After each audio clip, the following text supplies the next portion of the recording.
बिल्कुल मुफ्त में ये किताब पूरे हिंदुस्तान में बँट रही है और लोगों के घर घर पहुंच रही है। मुसलमान नहीं समझे ज्ञान कुरान। इस किताब के अंदर एक बहुत बड़ा मक्कार इंसान है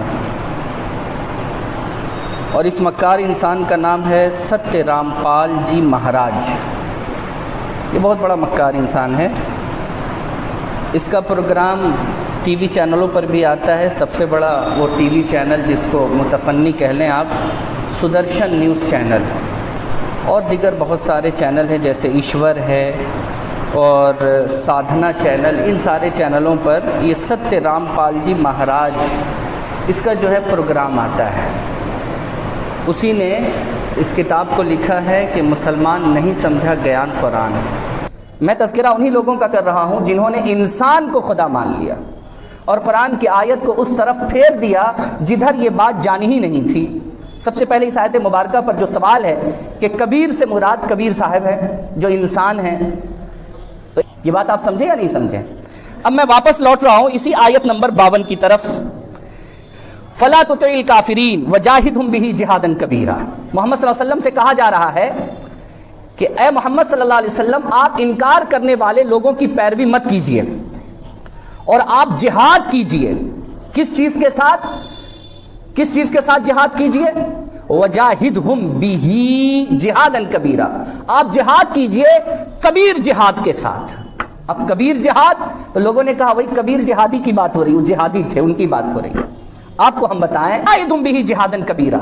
जिहादन कबीरा से मुराद यहां वो जिहाद है जो कुरान के जरिए करने का हुक्म दिया गया था। लेकिन लोगों ने क्या कहा कि ये कबीरा से मुराद वो कबीर साहब है। बताइए तो कहां की बात हो रही है और कहां लोग पहुंच गए। ये ऐसा इसलिए होता है कि बदकिस्मती से जो अरबी समझते, बोले ना भाई, हम आपको एक आपको समझा रहे हैं। उर्दू जब लोगों को समझना इतना मुश्किल है तो अरबी सोचिए, वो भी हिंदुस्तान वालों के लिए, और वो भी वो हिंदुस्तानी जिसका दूर दराज से अरब वालों से कुछ लेना देना नहीं है। हमारा तो अरब वालों से ऐसा लेना देना है कि हमारा रसूल भी अरबी है ना भाई। लेकिन जिसका कोई नहीं अरब में है, अब जरा बताइए वो अरबी का तर्जमा क्या जाने। उर्दू में तो लोग हल्के को हिलके पढ़ते हैं। ये बदकिस्मती है आज के वक्त की। तो अरबी ना जानने की वजह कर भी इस तरीके के तराजिम लोग कर दिया करते हैं। बात समझ में आ गई? दो बात समझिए इसको। अब एक मैं तीसरे, सतगुरुदेव की जय। जय श्री आदिराम अल्लाह कबीर। कुरान शरीफ के अंदर कबीर एक नाम है। नाम का किसी भाषा में ट्रांसलेट नहीं होता, चाहे अरबी हो, चाहे उर्दू हो, चाहे इंग्लिश हो, कोई भी फारसी, कोई भी भाषा हो, नाम जो का तो लिखा जाता है। किसी का भी नाम होगा वो किसी भी भाषा में ट्रांसलेट नहीं होता, नाम को जो का तो ही लिखना पड़ता है। तो अरबी में अगर कबीर है तो उसका हिंदी ट्रांसलेट, उर्दू ट्रांसलेट भी कबीर ही करना पड़ेगा। कबीर एक नाम है, ये अल्लाह का नाम है, परमात्मा का नाम है। और आप कह रहे हो कबीर एक इंसान है। इंसान, कबीर साहब एक इंसान नहीं है। पहले तो हम आपको दिखाते हैं कबीर जो है एक अल्लाह, कबीर साहब ने खुद ये दावा किया है कि मैं ही अल्लाह हूं। कबीर सागर संपूर्ण 11 भाग, खेमराज श्री कृष्णदास प्रकाशक बम्बई। इसके हम ये आ गया यहाँ पे, ये वाला, ये देखिए खेमराज कृष्णदास, यहाँ से ये प्रकाशित है, ये वाला कबीर सागर। इसके हम आते हैं कबीर चरित्र बोध पे। इतना नंबर पेज है ये, और बोध सागर का है। ये देखिए, तब बादशाह ने कबीर साहब से पूछा, शाह सिकंदर बोलता, कहे कबीर तू कौन? गरीबदास गुजरे नहीं कैसे बैठा मौन। गरीबदास जी की वाणी है। शाह सिकंदर बोलता, कहे कबीर तू कौन? कबीर तू कौन है बता। तो कबीर साहब ने उत्तर दिया, हम ही अलग अल्लाह है, कुतुब गोश गुरु पीर, गरीबदास मालिक धनी, हमरो नाम कबीर। कि मेरा नाम कबीर है। ये नाम कबीर है। कबीर जो नाम है, नाम का कभी किसी भाषा में ट्रांसलेट नहीं होता, चाहे अरबी हो, चाहे उर्दू हो, कोई हो, नाम का कभी ट्रांसलेट नहीं होता। तो कबीर, ये नाम कबीर है। और हम ही अलग अल्लाह है। अलग अल्लाह यानी सर्वोपरि अल्लाह। कुरान शरीफ के अंदर 2 अल्लाह है, एक नीचा अल्लाह, एक निचला अल्लाह, एक ऊपरी अल्लाह, यानी सबसे ऊपरी अल्लाह वो कबीर है।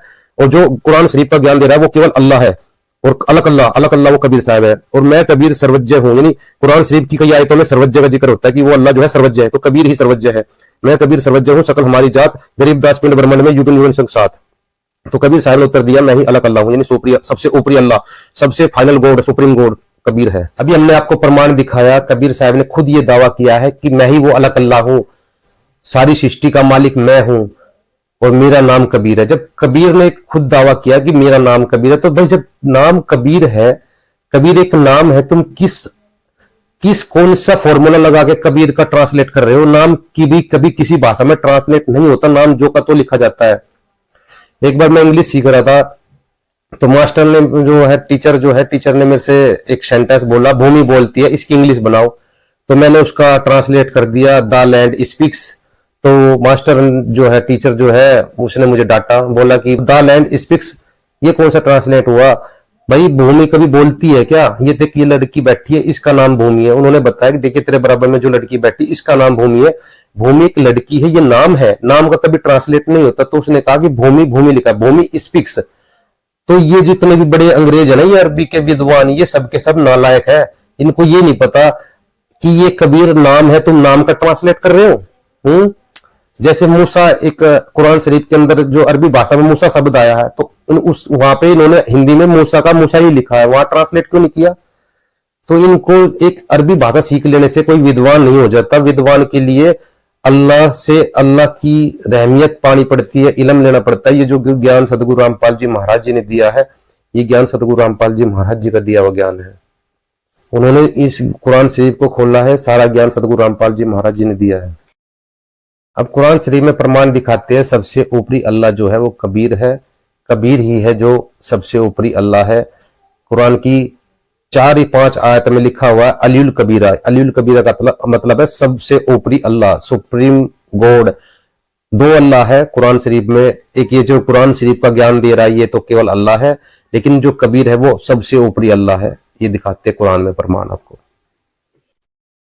ये देख कुरान शरीफ, ये शेरवानी संस्करण, और ये कहीं छपी कहां से है?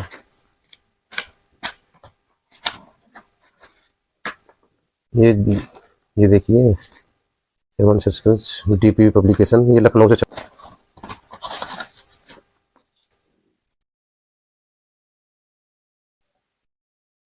इसके मात्य।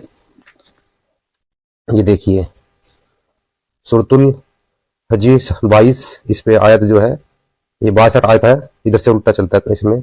अलीउल कबीरू, ये अगर आप कुरान मजीद देखोगे उठा करके, कुरान शरीफ कुरान मजीद एक ही है, तो अलीउल कबीरा लिखा वहां पे, कबीरा कबीर, ये अलीउल कबीरू एक ही है। कबीर कहो। इसकी जो है यहाँ पे इन्होंने ट्रांसलेट किया है, ये इसकी हिंदी है। यह इसलिए है कि अल्लाह की ही सत्य है। जैसे सत्य साहेब बोलते हैं ना, सतगुरु रामपाल जी महाराज जी के शिष्य, सत्य है, अल्लाह ही सत्य है। और ये काफिर अल्लाह के सिवाय जिनको दूसरों को पूजते हैं, पुकारते हैं, वह सब असत्य है। यानी जो काल है ये असत्य है, शैतान जो है असत्य है। यह इसलिए कि अल्लाह ही सर्वोपरि है और महान है। यानी सर्वोपरि अल्लाह जो है वो, जैसे कबीर साहब ने कहा था, मैं ही अलग अल्लाह हूं, मैं ही अलग अल्लाह हूं। यानी सर्वोपरि अल्लाह कबीर है। इन्होंने महान कर दिया कबीर करते। ये अलीउल कबीरा, अलीउल का अर्थ होता है सर्वोपरि, और कबीरा अलीउल कबीरू कबीरा, ये जो है सर्वोपरि अल्लाह कबीर है, ये लिखा हुआ है।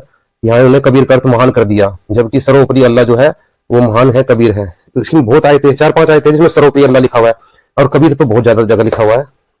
और दिखाते हैं हम इसी की, जो देखो इसी कुरान शरीफ की 17 नंबर चैप्टर पे ये आते हम, यहाँ पर लिखा हुआ है, आयत है 43 आयत है, अलुवन कबीरन, अलुवन कबीरा, यानी अलीउल कबीरा वो एक ही बात है, अलुवन कबीरन। ये देखिए इसका ट्रांसलेट किया है यहाँ पर, ये रहा। जैसी बातें यह लोग कहते हैं, इनसे वह पाक और बहुत ऊंचा है, बहुत ऊंचा, यानी वो सर्वोपरि अल्लाह, यानी वो अल्लाह ऊंचा है, वो ऊंचा है, बहुत ऊंचा है। यानी वो अल्लाह जो है कबीर जो है पाक है, और वो कबीर ऊंचा है। इन्होंने कबीर का अर्थ बहुत कर दिया, बड़ा, बहुत, महान, ये करते हैं बहुत। तो ये जो है यहाँ पर जो है देखिए इस आयत में अल्लुन कबीरा, सबसे ऊपरी अल्लाह कबीरन है। कबीरन कहो एक ही बात है। कुरान मजीद में कबीरा लिखा हुआ है, इसमें कबीर। ये देखिए जैसी बातें यह लोग कहते हैं, इनसे वह पाक और बहुत ऊंचा है। वो कबीर जो है वो पाक है, बहुत ऊंचा है, कबीर है। सातों आसमान और जमीन और जो कुछ भी उनमें है सब उसका नाम जपते हैं, और जितनी चीजें हैं सब उसको तारीफ के साथ उसका नाम जपती है। मगर तुम लोग उनकी तस्बीह यानी जाप को नहीं मानते समझते। बेशक वह सहनशील और बर्दाश्त करने वाला है और बड़ा माफ करने वाला है। ये देखिए कबीर है वो, इन्होंने ट्रांसलेट गलत कर दिया। अभी हमने आपको कुरान शरीफ में प्रमाण दिखाया, वो कबीर अल्लाह सर्वोपरि अल्लाह है, यानी सर्वोपरि अल्लाह। क्योंकि अल्लाह, जब अब कोई भी आपसे पूछे कि भाई आप कहाँ रहते हो, आप कहोगे मैं ऊपर रहता हूँ, तो जाहिर सी बात, लोग ये पूछे भाई नीचे फिर कौन रहता है नीचे। यानी ऊपर भी अल्लाह है तो फिर नीचे वाला अल्लाह भी होगा। नीचे वाला ये जो कुरान शरीफ बोल रहा है, ये नीचे वाला छोटा अल्लाह है और कबीर जो है बड़ा अल्लाह है, सर्वोपरि अल्लाह है, अलग अल्लाह है। तो हमने प्रमाण के साथ आपको दिखाया कबीर साहब जो है वही अल्लाह परमात्मा है, वही गॉड है, सुप्रीम गॉड है, कुरान शरीफ में लिखा हुआ है। और कबीर साहब ने ये दावा किया है मेरा नाम कबीर है, तो इन्होंने जो कबीर का ट्रांसलेट किया है वो गलत किया है। कुरान शरीफ के अंदर सैकड़ों जगह कबीर साहब का नाम लिखा, कबीर सैकड़ों जगह लिखा हुआ, लेकिन सर्वोपरि अल्लाह 3-4 आयतों में और लिखा हुआ है। हम आपको प्रमाण दिखाते हैं। एक तो जो है चैप्टर 34 की आयत 23-24 में भी सर्वोपरि अल्लाह लिखा हुआ है, अलियुल कबीरा। और चैप्टर 40 की 2, 7, 12, 20 आयत में भी अलियुल कबीरा लिखा हुआ, सर्वोपरि अल्लाह। और जो है चैप्टर 31 आयत 30 में भी सर्वोपरि अल्लाह लिखा हुआ है, कबीर को सर्वोपरि अल्लाह बताया गया है, कबीर सर्वोपरि अल्लाह। और चैप्टर नंबर 4 की आयत 35 में भी सर्वोपरि अल्लाह लिखा हुआ है। तो इनमें कबीर को सर्वोपरि अल्लाह यानी सबसे ऊपर सुप्रीम गॉड बताया गया, सब सर्वोपरि अल्लाह कबीर है इन आयतों में। आयत तो बहुत है जिसमें कबीर साहब को अल्लाह बताया गया है।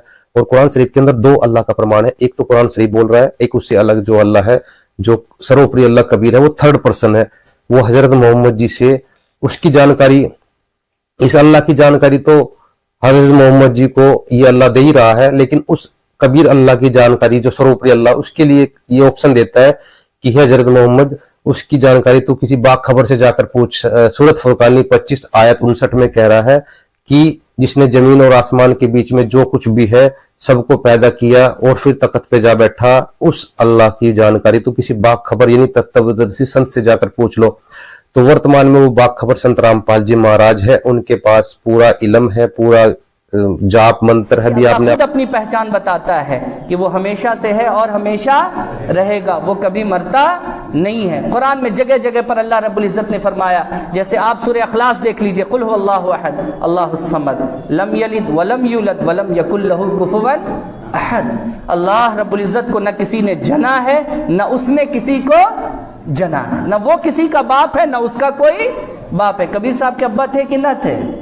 अब बोलिए ना भाई, जिसका अब्बा हो खुदा कैसे हो सकता है? यहां तो बेस हमें दिया जा रहा है कि अल्लाह वो है जिसका कोई अब्बा और न वो किसी का अब्बा है। ये भी एक कमाल की बात है, न वो किसी का अब्बा है न उसके कोई अब्बा है। तो ये तो सबक है जो कुरान ने हमें और आपको सिखाया। ये लोग जाते हैं, इनके पास कोई इल्म नहीं है, ये अज्ञानी व्यक्ति है, ये जाते हैं यूट्यूब के ऊपर, इंटरनेट पे जाते हैं, सर्च करते हैं कबीर के बारे में, जो भी इनको वहां पे कचड़ा मिलता है, गंद मिलता है, उसको लोगों के सामने परोस देते हैं कि कबीर जी के बारे में तो ये लिखा हुआ, कबीर ये थे, कबीर विधवा ब्राह्मणी से पैदा हुए थे, उनकी पत्नी भी थी, उनका ये भी था। भाई साहब, अगर मुझे हजरत मोहम्मद जी के बारे में जानना है तो मुझे इस्लाम धर्म की किताबों में उस हजरत मोहम्मद जी के बारे में पढ़ना पड़ेगा। हजरत मोहम्मद जी के बारे में सही जानकारी हमें मुझे इस्लाम धर्म की किताबों में मिलेगी, जो कि उनका जीवन चरित्र इस्लाम धर्म की प्रमाणित किताबों में लिखा हुआ है, वो सबको मान्य है। अगर मैं इंटरनेट पर जाकर सर्च करूं हजरत मोहम्मद जी के बारे में तो पता नहीं क्या क्या वहां पे बकवास लिखी हुई है। तो क्या इस्लाम धर्म के लोग या कोई व्यक्ति उनको प्रमाणित मानता है? कोई नहीं मानता। ठीक इसी प्रकार अगर आपको कबीर साहब के बारे में बताना है, कबीर साहब क्या थे, उनकी पत्नी थी या नहीं थी, कबीर साहब ने माँ के गर्भ से, मतलब उनके पिता थे या नहीं थे, किसी स्त्री के गर्भ से जन्म लिया था या नहीं लिया था, उसका फैसला कौन करेगा? वो इंटरनेट पे मत जाके मत देखो, लोगों की बकवाद मत देखो।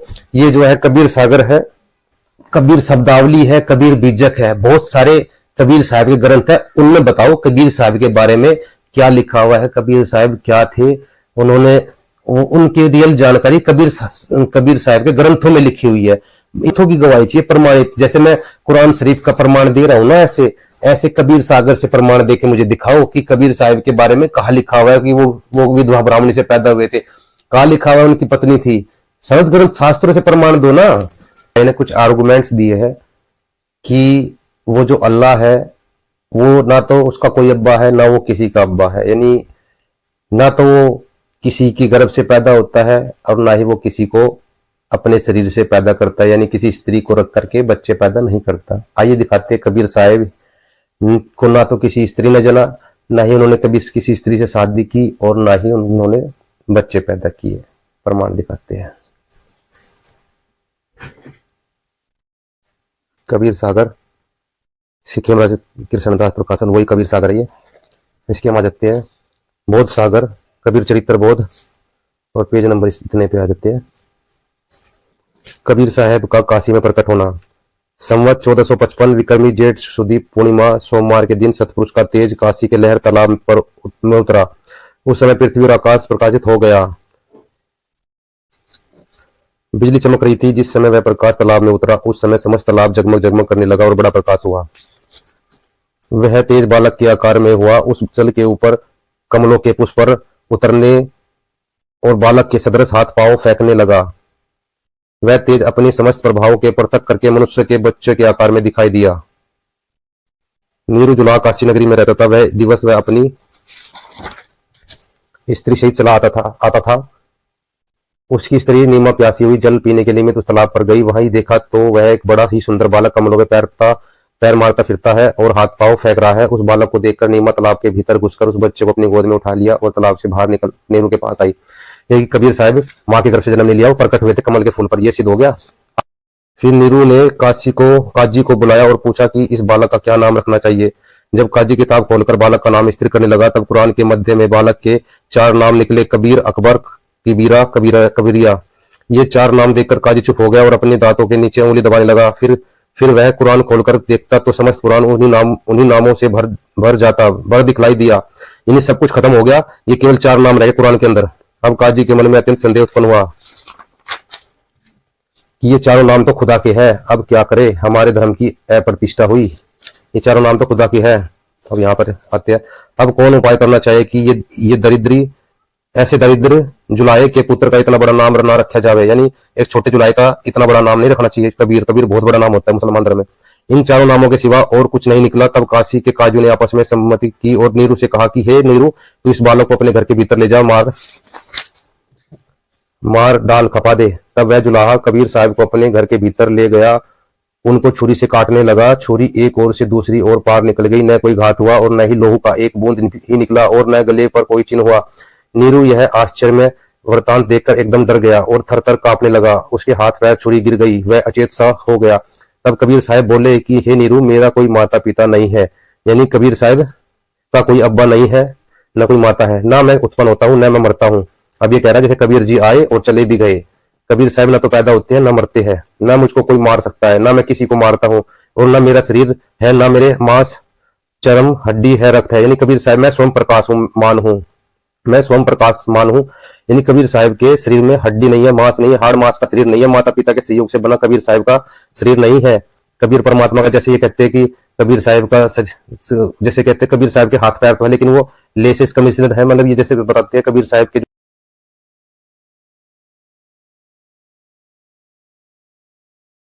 जो हाथ पैर जो है, उस अल्लाह के हाथ पैर जो है वो ऐसे नहीं है, आम इंसान जैसे नहीं है। तो कबीर साहब के हाथ पैर आम इंसान जैसे नहीं थे। यह बात सुनकर जुलाहा अत्यंत भयभीत हो गया। अंत में विवश होकर उसने सब वृतांत प्रकट हुआ। तब कबीर का नाम ठहराया, कबीर ही नाम ठहराया। किसी का कुछ वश न चला उसको बदल सके। देखिए इसके आ जाते हैं ज्ञान बोध सागर के इस पेज पे आ जाते हैं कबीर परमेश्वर के बारे में। ये देखिए कबीर साहब बताते आ रहे हैं, देन नहीं अरुदर से देही जग न चिन्ह पुरुष विदेही। यानी मेरी जो देही है वो ऐसी देही नहीं है, मनुष्य जैसी देही नहीं है। नहीं बाप ना माता जाए अविगत से हम चाला। यानी किसी माता पिता से हमारा जन्म नहीं हुआ। ठीक है, ये सतयुग में सतसुकृत कहा है, तेरे मनिंदर नाम धराए, और द्वापर में करोड़ में कहा है, कलयुग नाम कबीर धराए। यानी कबीर साहब 4 युगों में आए, सतयुग में भी आए और त्रेता में, द्वापर में, कलयुग में भी अपन कबीर साहब आए हैं। साहब ने इसके ज्ञान बोध सागर ज्ञान बोध के इस 36 पेज पे ये देखिए कबीर साहब कहते हैं, भक्त की राह नहीं हम आए। यानी स्त्री की गुप्त योनि, यानी स्त्री के जो प्राइवेट पार्ट होता है योनि, वहां से परमात्मा कहते हैं, भक्त की राह नहीं हम आए, जन्म मरण ना बहुरी समाये, 3 गुण 5 तत्व हम नाही, इच्छा रूप देह हम आई। यानी अपनी इच्छा से परमात्मा अपना शरीर रख के आते हैं। जैसे एक टेलर सबके कपड़े सिलता है, वो खुद के भी कपड़े सिल सकता है। इस तरह परमात्मा अपना एक रूप धर करके, शरीर रख करके वो अल्लाहु अकबर धरती पे आता है। अल्लाहु ला इलाहा इल्ला हुवल हय्युल क़य्यूम। अल्लाह वो है, कौन है अल्लाह? जो हमेशा से है और हमेशा कायम रहने वाला है। हमेशा से है और हमेशा कायम रहने वाला। अल्लाह में कोई चेंजेस नहीं है। कबीर जी इतने बड़े पैदा हुए थे, समझ गए, इतने बड़े पैदा हुए थे और उसको जवान हुए, बूढ़े हुए और निकल लिए। बदलाव हुआ कि नहीं हुआ? बचपन से जवानी, जवानी से अधेड़ी, अधेड़ी से बुढ़ापा, और बुढ़ापा से फिर, अब बोलिए ना भाई। और अल्लाह वो है जो कायम है, उसमें कोई बदलाव, चेंजेस, बोलिए ना भाई। कहाँ से इंसान को खुदा बनाने के पीछे लोग बने हुए, पड़े हुए। ये बात जैसे ये भाई कह रहा है, कबीर साहब आए भी और चले भी गए।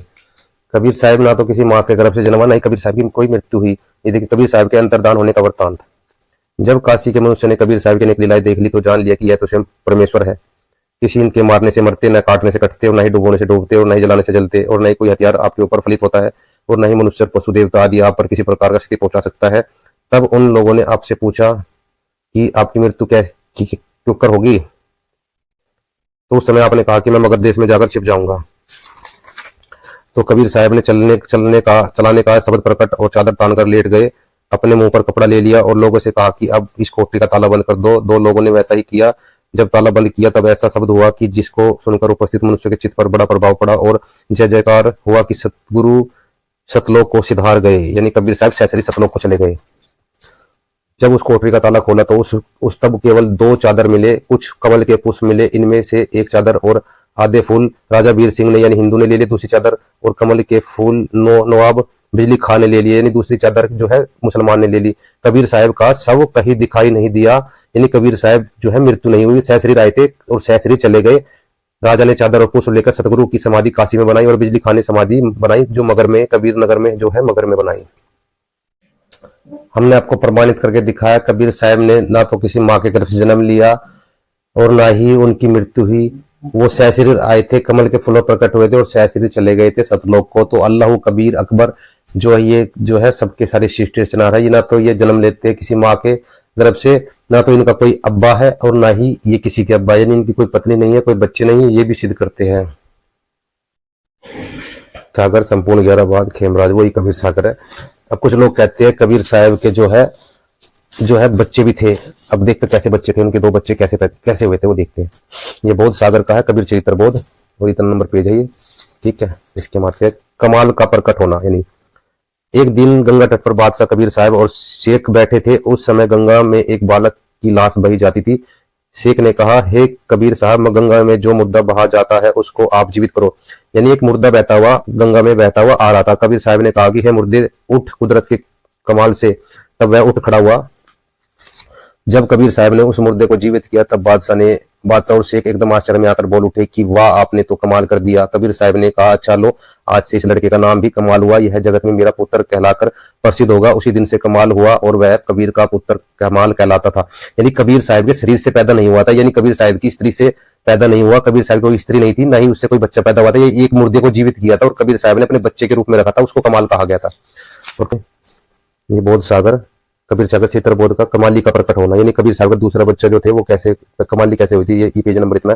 कमाल को कबीर साहब ने मुर्दा से जीवित किया। तब सेठकई ने कहा कि मैं इस लीला को नहीं मानता। कारण यह है कि यह लड़का हो सकता है मैं सख्ती में था, इसका कान जीवित हो गया, यानी वो लड़का जो है पहले से प्राण हो गया इसलिए जीवित कर दिया। मेरी बेटी 8 दिवसों से कब्र में पड़ी है, यानी 8 दिवसों से कब्र में पड़ी है। यदि आप उसको जीवित करें तब मुझे विश्वास होगा। कबीर साहब सिकंदर शाह और सेठकी की सहित उस लड़की की कब्र पर गए। वहां पहुंचकर कबीर साहब ने पुकारा, उठ सेठकी की बेटी, वह नहीं उठी। फिर कहा, उठ सेठकी की बेटी, फिर वह नहीं उठी। तीसरी बार कबीर साहब ने कहा, उठ कबीर की बेटी। उस समय वह लड़की जीवित होकर कब्र से निकल पड़ी। सेठकी की उसके जीवित होने से उसका हाथ पकड़कर अपने घर ले चले। तब उस लड़की ने कहा कि मैं तुम्हारे नाम से जीवित नहीं हुई हूँ, कबीर साहब के नाम से उठी हूँ। अब मैं कबीर साहब की बेटी हूँ। यानी कबीर साहब ने जो है जीवित कर दिया एक कब्र से निकालकर लड़की को। कबीर साहब ने जीवित कर दिया कब्र से निकालकर। ये तो कुरान शरीफ में एक आयत में ये भी लिखा हुआ है, चैप्टर 30 की आयत 50 में, कि जो है कबीर कुरान शरीफ की आयत में लिखा हुआ है कि वो अल्लाह जो है मुर्दे तक को जीवित कर देता है। तो कबीर साहब ने मुर्दे तक को जीवित किया। एक शर्त को कबीर साहब ने यहाँ भी पूरा कर दिया कुरान शरीफ की। तो अब मैं कबीर साहब की बेटी हूँ, अब मैं इनके साथ रहूंगी, तुम्हारे घर पर नहीं जाऊंगी। वही लड़की कबीर साहब की बेटी प्रसिद्ध हुई, उसका नाम हृदय सतगुरु की कृपा से प्रकाशित हो गया।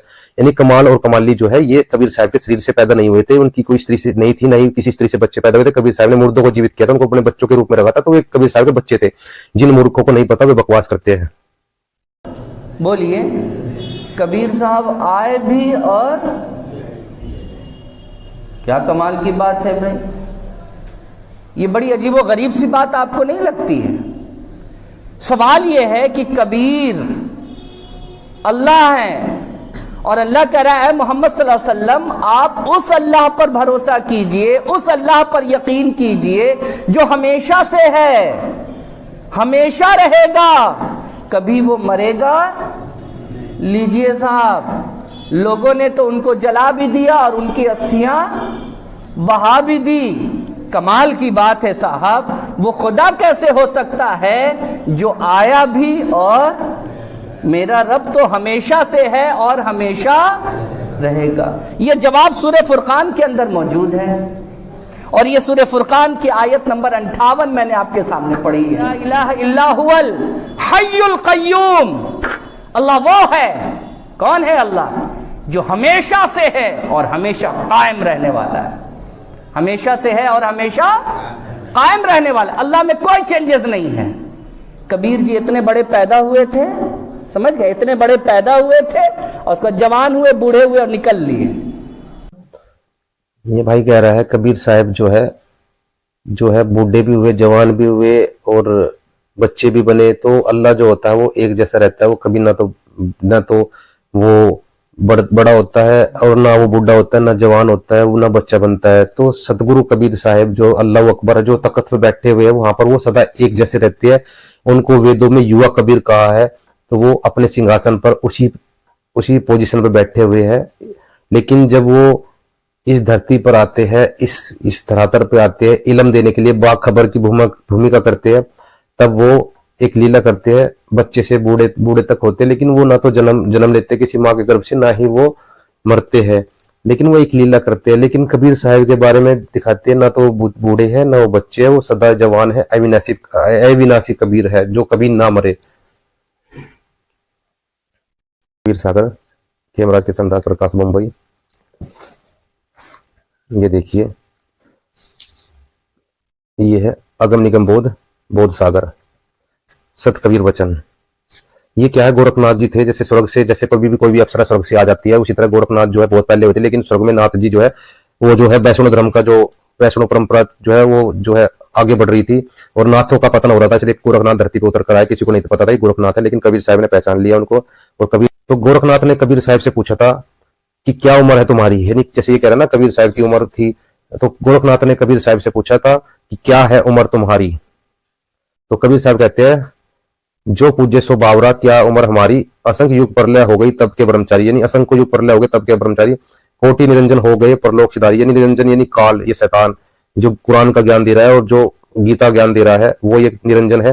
कहते करोड़ों तो निरंजन मर लिए परलोक सिधारी, हम तो सदा महबूब है सो हम ब्रह्मचारी, और 10 कोटि ब्रह्मा भय 9 कोटि कन्हैया, यानी 9-10 करोड़ तो ब्रह्मा मर गए और 9 करोड़ कन्हैया यानी विष्णु जी मर गए, और 7 करोड़ शंभु यानी शिव शंकर मर गए, मोरी एक नहीं पलैया, यानी मेरी एक पल की उम्र कम नहीं है, कोटि नारद हो गए मोहम्मद से चारी, करोड़ों नारद मर लिए और मोहम्मद की तो गिनती नहीं है, हजरत मोहम्मद जितने देवताओं की गिनती नहीं, क्या सृष्टि विचारी, और ना ही बूढ़क नहीं बालक नहीं भाट भिखारी। ये कह रहा ना कबीर साहब बूढ़े भी हो गए और बालक भी हो गए। कबीर साहब कह रहे ना तो मैं बूढ़ा हूँ और ना ही मैं बालक हूँ और ना ही भाट भिखारी, कोई भिखारी नहीं हूँ। क्या है कबीर सुनो गोरखनाथ, ये है उम्र हमारी, और अविदु अविगत से चले आए, कोई हमारा भेद मरम नहीं पाया, यानी कोई मेरा भेद नहीं पाया, मैं अविगत से चल के आऊँ, सबसे टॉप पे अलग अल्लाह का ना सबसे ऊपरी टॉप स्थान परमात्मा का, वहां से तखत से कबीर साहब चल कर आए थे। ना मेरो जन्म गर्भ बसेरा, बालक है दिखलाया, काशी जल कमल पर डेरा। यहाँ कबीर साहब कहते फिर से बताया कि मेरा गर्भ से पैदा नहीं हुआ मैं, और काशी जल कमल पर डेरा तहा जुलाई न पाया, और माता पिता मेरे कुछ ना ही। यहाँ भी क्लियर किया कि हमारे कोई अब्बा नहीं है, माता पिता कुछ ना ही, और ना मेरे गृहदासी ना मेरो गृहदासी, यानी कबीर साहब की कोई पत्नी भी नहीं थी। कबीर साहब रिजेक्ट कर रहे हैं कि मेरी कोई पत्नी भी नहीं थी, जैसे ये पाखंडी लोग कहते हैं कबीर साहब की एक लोई नाम की पत्नी थी। शास्त्रों में कहीं प्रमाण नहीं है, ये अपनी तरफ से मनगढ़ंत बकवाद करते हैं। और ना ही उनके कोई बच्चे थे, हमने अभी सिद्ध करके दिखाया। जुल्हा का सुल्तान कहा जगत करम रिहासी, और धड़ नहीं मेरे गगन कचुनाही, सूर्य अगम अपारा, सतस्वरूपी नाम साहिब का सो नाम हमारा, और ज्योति अलख निरंजन सो जपे नाम हमारा। यानी जो काल निरंजन है ये कुरान शरीफ का ज्ञान देने वाला अल्लाह भी मेरा नाम जपता है, जो गीता का ज्ञान दे रहा है वो कुरान शरीफ का ज्ञान देने वाला अल्लाह भी मेरा नाम जपता है। ज्योति स्वरूपी अलख निरंजन, ये अलख निरंजन है, कबीर साहब अलख अल्लाह है। ये जपे नाम हमारा, हाड़ चाम लोही नहीं मोर, वो सतनाम उपासित, तारन तरन अभय पद दाता, क्या है कबीर अविनाशी, यानी कबीर अविनाशी है जो कभी ना मरे, और तारन तरन अभय पद दाता जो मुक्ति के दाता है वो कबीर अविनाशी यानी कबीर साहब है। और जैसे कि इन्होंने एक आयत में बताया भी है वो कबीर साहब है। जो अभी हमने प्रमाण के साथ दिखाया, कबीर अविनाशी। कबीर साहब ने खुद कहा कि मैं ही हूँ कबीर अविनाशी जो कभी ना मरता। तो इनकी जो कुरान शरीफ सूरत फरकानी 25 और आयत 58 में भी कहा है, वो परमात्मा सदा रहने वाला है, वो कभी नहीं मरता, वो जिंदा है, हमेशा जिंदा रहने वाला, तो वो कबीर साहब है। हर चीज में प्रमाणित करके दिखा दिया। इसके सारे आर्गुमेंट जितने भी दिए थे सबको प्रमाण के साथ दिखाया है, हर चीज का प्रमाण दिया है, हर एक चीज प्रमाण के साथ। ये सारा ज्ञान सतगुरु रामपाल जी महाराज जी का दिया हुआ है। मैं तो सिर्फ उनका कुत्ता हूँ जो भौंक रहा हूँ। मुझे तो कुरान शरीफ का क्या भी नहीं पता था, लेकिन सतगुरु रामपाल जी महाराज जी की दया हुई, जो ये सारा जो ज्ञान गुरु जी ने मेरे द्वारा खुलवाया है। और सतगुरु रामपाल जी महाराज जी ही बाखबर है इस धरती पर, कोई दूसरा बाखबर नहीं है। जिनको अल्लाह कबीर अकबर का जो पूरा इल्म है वो केवल संत रामपाल जी महाराज है। उनकी किताबें पढ़े, ज्यादा से ज्यादा उनके इल्म को समझे, ज्ञान को समझे। सभी मुसलमान हमारे भाई बहन हैं। मुस्लिम धर्म के लोगों से अपील करता हूं, उनकी किताबों को पढ़े। मुसलमान नहीं समझे ज्ञान कुरान, इस किताब को गहराई से पढ़े और खुद निर्णय करे कि क्या सच है क्या गलत है। और सतगुरु रामपाल जी महाराज जी से नाम दीक्षा लीजिए। हम हिंदू मुसलमान कोई अलग नहीं है, हम एक ही अल्लाह परमात्मा की संतान है। हमारा जो अल्लाह खुदा परमात्मा है, वाहिगुरु है, वो गॉड है, सुप्रीम गॉड है, वो एक ही है, वो है कबीर साहेब, कबीर परमात्मा। प्रमाण के साथ दिखाया है। और इसी के लिए सभी को मेरा राम राम, सत साहेब।